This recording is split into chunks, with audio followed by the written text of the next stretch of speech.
Hello दोस्तों, आज जो हम रिकर्शन की प्रॉब्लम देखने जा रहे हैं ये भी एक बहुत अच्छी प्रॉब्लम है। इसमें हम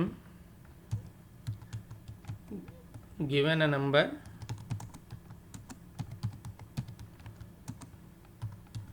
प्रिंट 1 to n।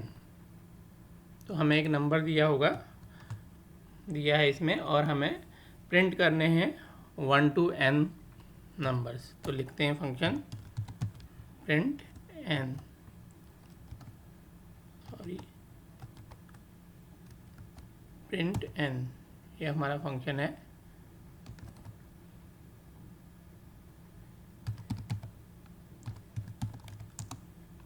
तो ये फंक्शन है 1 to n प्रिंट करेगा। तो ये तो ओबियस है कि 1 to n जब ये प्रिंट करेगा तो इसकी जो एग्जिट कंडीशन है वो जब n 0 हो जाएगा तो ये एग्जिट कर जाएगा और उससे पहले ही चलता रहेगा। तो हम यहाँ पे हम एक एग्जिट कंडीशन लिख देते हैं, एग्जिट या बेस कंडीशन, जहाँ से एग्जैक्टली ये रिकर्सिव कॉल्स करने के बजाय अपने कॉलर फंक्शंस को वैल्यूज़ रिटर्न करने लगेगा। तो if n is equal to 0 return okay. इस फंक्शन की और जो इससे पहले हमने प्रॉब्लम्स की थी उनमें हम कुछ ना कुछ रिटर्न कर रहे थे वैल्यूज, लेकिन इस वाले फंक्शन में हम कुछ रिटर्न नहीं करेंगे। इस प्रॉब्लम में जस्ट हम रिटर्न कर देंगे वैल्यूज, रिटर्न कर जाएंगे या हम एग्जिट कर जाएंगे फंक्शन से। तो हम ये एक इम्पॉर्टेंट डिफरेंस है अभी तक जो हमने पिछली 3-4 प्रॉब्लम्स देखी थी उसमें और इसमें। तो अब जब हमें ये है, अब हमें नंबर प्रिंट करना है। तो हम पहले अपनी रिकर्सिव कॉल लेते हैं, प्रिंट n-1 ओके, और फिर हम अपना कंसोल डॉट लॉग n।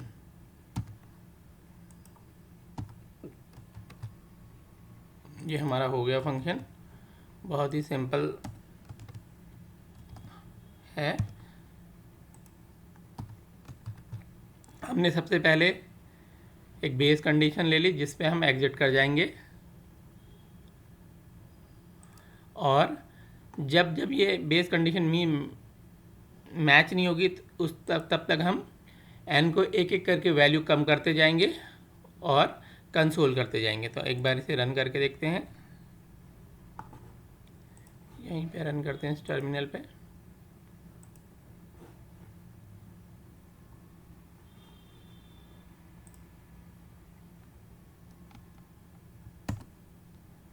तो ये देखिए ये चल रहा है 1 2 3 4 5 प्रिंट हो रहा है यहाँ पे। अब यहाँ पे एक बहुत ही इम्पॉर्टेंट चीज़ जो है समझने की, और जो हमने इससे पहले नहीं देखी है कहीं पे भी, या हमने देखी भी है तो वो इतना सब्टल तरीके से देखिए कि हम उसे समझ नहीं पाएंगे, हम उसे एकदम रिकॉग्नाइज नहीं कर पाएंगे उस चीज़ को। वो ये है कि अगर सपोज हमें ये नंबर 1 2 3 4 5 के ऊपर रिवर्स करने होते तो हम क्या करते, या ये कैसे किया जा सकता है। तो इस चीज़ को रिवर्स करने के लिए एक सिंपल सा चेंज है कोड में। इस कंसोल डॉट लॉग को मैं यहाँ से इसके ऊपर रख दूँगा बस। अब चेक करके देखते हैं 5 4 3 2 1। यही जो मेन कॉन्सेप्ट है, या ये क्या हो रहा है ऐसे कि ये ऊपर लाइन लिखने से ये रिवर्स हो जा रहे हैं और नीचे लाइन लिखने से सही चल रही है। यही हमारे यहाँ पे जो मेन लर्निंग है इस प्रॉब्लम की वो यही है। तो अब हम क्या करते हैं, इस फंक्शन को मैं एक बार फिर से दूसरी बार लिखता हूँ, ताकि कॉपी पेस्ट करता हूँ मैं इस प्रॉब्लम फंक्शन को, ताकि मैं एक दूसरा फंक्शन बनाता हूँ बेसिकली इस फंक्शन के बजाय, प्रिंट n REV ओके, सब कुछ सेम है, बेस कंडीशन वही रहेगी। सॉरी,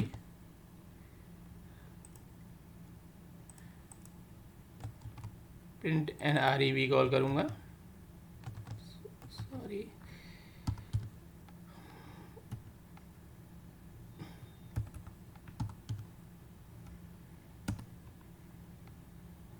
और प्रिंट एन REV यहाँ भी कॉल करूँगा, और इस कंसोल को ऊपर लिख देते हैं।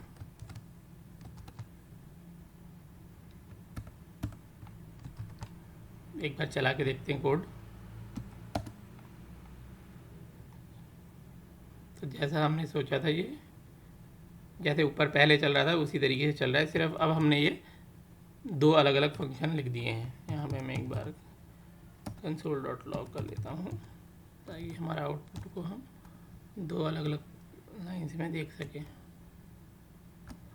ओके, तो ये ऐसे चल रहा है, देखिए 1 2 3 4 5 5 4 3 2 1। तो ये एक, अब ये ऐसा हो क्यों रहा है ये एग्जैक्टली समझना थोड़ा इम्पॉर्टेंट है। तो जब भी हम रिकर्सन करते हैं या रिकर्सिव कॉल्स होती हैं या कोई भी फंक्शन की कॉल होती है, बेसिकली कॉल स्टैक में वो फंक्शन अपेंड हो जाता है टॉप ऑफ, और जब वो फंक्शन एग्जीक्यूट करके कोई वैल्यू रिटर्न करता है तो वो कॉल स्टैक से हट जाता है। तो बेसिकली एक प्रोसेस है, जिस एक बार वो इनिशियली जब वो कॉल होगा तो at the top of stack जाएगा, और फिर उसके बाद जब वो वैल्यू रिटर्न कर देगा तो वो स्टैक से हट जाएगा। लेकिन अगर वो फंक्शन फिर किसी और फंक्शन को कॉल करता है तो on the top of call stack दूसरा फंक्शन आ जाएगा। तो इस तरीके से फंक्शंस कॉल स्टैक में रहेंगे। तो अगर हम इस वाले पहले वाले फंक्शन को हम एक बार ड्राई रन करके देखते हैं। अगर मैं इसे 5 के साथ ड्राई रन करता हूँ, फॉर एग्जांपल 5 के साथ पहला फंक्शन, तो ये फंक्शन क्या करता है, लाइन नंबर 7 पे कंसोल करने से पहले ही प्रिंट 4 को कॉल करता है। तो ये वाले फंक्शन की अगर हम बात करें तो यहाँ पे जो इम्पोर्टेंट पैटर्न है वो ये है,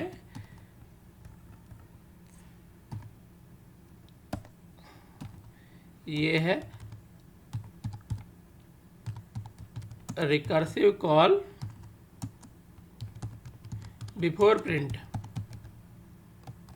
यहाँ पे जो रिकर्सिव कॉल है वो प्रिंट से पहले हो जाती है, हमारा प्रिंटिंग जो है बाद में हो रही है।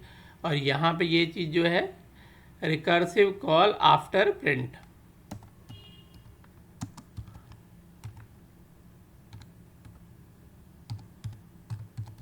रिकर्सिव कॉल आफ्टर प्रिंट, यही यहाँ पे इम्पॉर्टेंट चीज़ जो है समझने वाली है। तो यहाँ पे जो रिकर्सिव कॉल है वो प्रिंटिंग के बाद होती है। तो अगर हम यहाँ पे पहले वाले फंक्शन को देखते हैं, इसमें एक्चुअली हो क्या रहा है, सबसे पहले 5 के लिए कॉल जा रही है,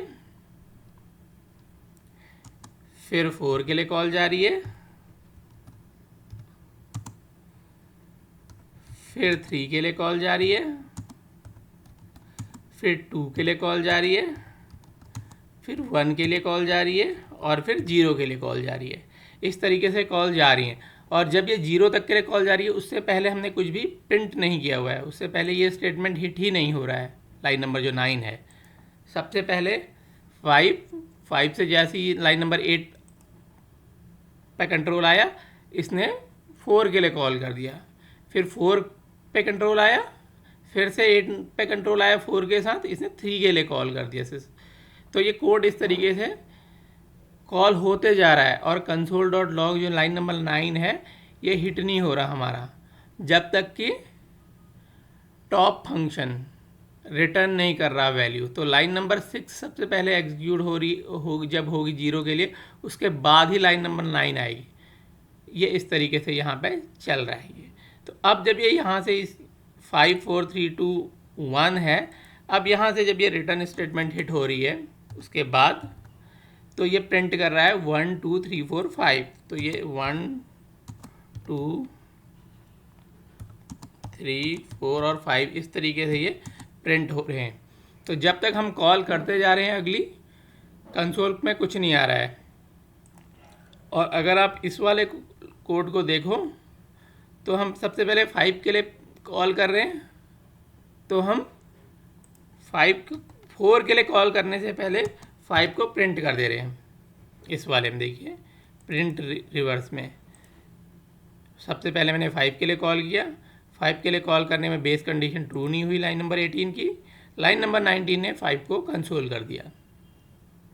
फिर 4 के लिए कॉल हुई और उसके बाद फिर 4 प्रिंट है, फिर 3 के लिए कॉल होगी, फिर 3 प्रिंट होगा और 2 के लिए कॉल होगी, फिर 2 प्रिंट होगा और 1 के लिए कॉल होगी, फिर 1 प्रिंट होगा और 0 के लिए कॉल होगी। जब 0 के लिए कॉल होगी तो ये रिटर्न कर जाएगा। तो प्राइमरीली जो कॉल स्टैक में एक टाइम पे फंक्शंस ऐड हो रहे हैं रिकर्शन के थ्रू, और एक टाइम पे फंक्शंस हट रहे हैं कॉल स्टैक से जब अपनी वैल्यू रिटर्न कर रहे हैं। तो जो ये ऊपर वाला फंक्शन है इसमें ये काम जो है प्रिंटिंग का, कंसोल लॉग करने का काम तब हो रहा है जब फंक्शंस कॉल स्टैक से हट रहे हैं एग्जैक्टली। और नीचे जो ये फंक्शन है इसमें जो है ये काम तब हो रहा है जब फंक्शंस कॉल स्टैक पे ऐड हो रहे हैं। तो ये रिकर्सिव कॉल आफ्टर प्रिंट जो है इसका मतलब ये है कि हमने अपना जो प्रिंटिंग का काम था वो कर दिया। यहाँ पे जो है, यहाँ पे हम ऐसे भी कह सकते हैं कि सेकंड केस में फंक्शंस जब जब ऐड हो रहे हैं तब तब कंसोल हो रहा है, और फर्स्ट वाले में फंक्शंस जब जब रिमूव हो रहे हैं तब तब कंसोल हो रहा है। तो ये एक इम्पॉर्टेंट चीज़ है। यहाँ पे भी इसको भी मैं लिख सकता हूँ, फंक्शंस जो हैं कॉल स्टैक से हट रहे हैं तब ये लाइन एग्जीक्यूट हो रही है। यहाँ पे बहुत ही इंपॉर्टेंट चीज़ है समझने की।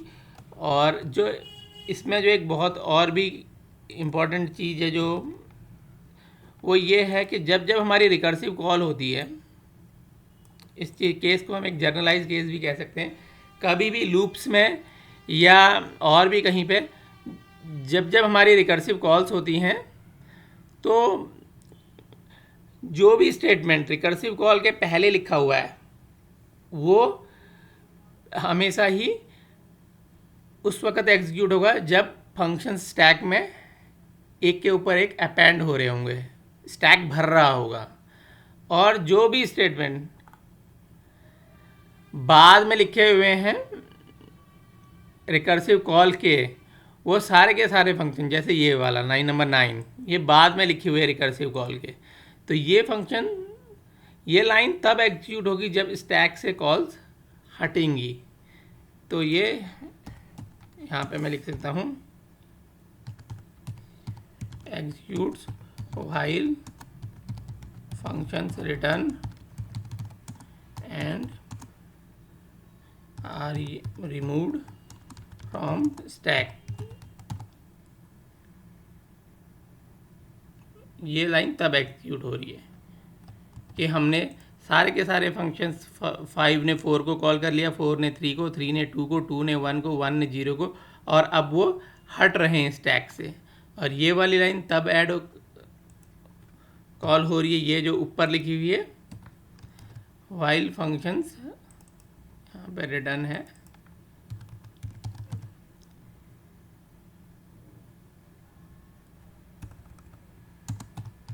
Added to call stack, while functions added to call stack. जब ये है ऐड, तो एक जो जनरल कॉन्सेप्ट है, जो भी स्टेटमेंट रिकर्सिव कॉल के बाद लिखी है वो तब एग्जीक्यूट होगी जब फंक्शंस रिमूव होंगे स्टैक से, और जो भी स्टेटमेंट्स रिकर्सिव कॉल के पहले लिखी हुई है वो तब एग्जीक्यूट होंगे जब हमारे फंक्शंस कॉल स्टैक में ऐड हो रहे हैं। होप आपको इससे कुछ समझ में आया होगा। अगर कोई डाउट है आपका तो प्लीज़ कमेंट कीजिए, और अगर आपको लगता है कि कुछ यहाँ पे एक्सप्लेनेशन में कोई चीज़ ढंग से एक्सप्लेन नहीं हुई तो प्लीज़ कमेंट करना, ताकि अगली बार से मैं उन कमेंट्स पर फोकस कर सकूं और नेक्स्ट वीडियो में वो सब चीज़ें मैं ऐड कर सकूं जो इसमें मिस हो गई। पहले की तरह ये कोड भी जावा और जावास्क्रिप्ट दोनों में ही अवेलेबल है, और लिंक जो है इस वीडियो के डिस्क्रिप्शन में है। Thank you for watching.